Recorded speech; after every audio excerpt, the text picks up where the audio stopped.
code 6, 105 North Ave. Who's the John Doe?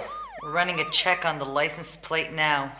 Looks like he's been taken for quite a ride. Who are you? Detective McGuffin. Homicide. That license plate won't tell you anything. What makes you so sure? A guy with shoes like those wouldn't drive a car like that to a crummy joint like this. Now, my guess is this car was stolen 2 hours before the killer or killers murdered John Doe. Killers, plural. 2 sets of tracks, lady. You can call me Lieutenant. Okay, Lou. You mind if I call you Lou? Yeah, 1 killer might have been able to do it.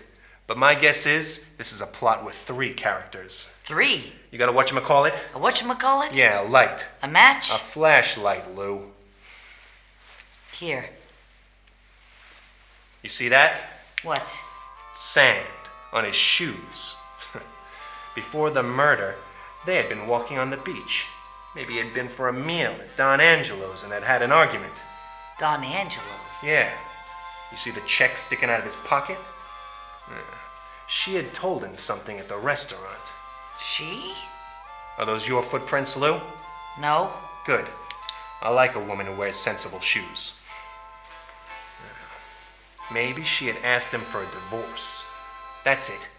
Suddenly he realized that she had been leading him up the garden path. How do you mean? Another man, Lou. They had a fight on the beach. She killed him. Maybe it was an accident. I don't know. After she had killed him, she called her boyfriend to come and help her dump the body.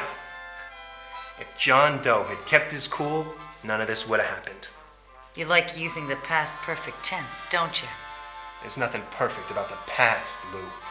But if you got the grammar, use it.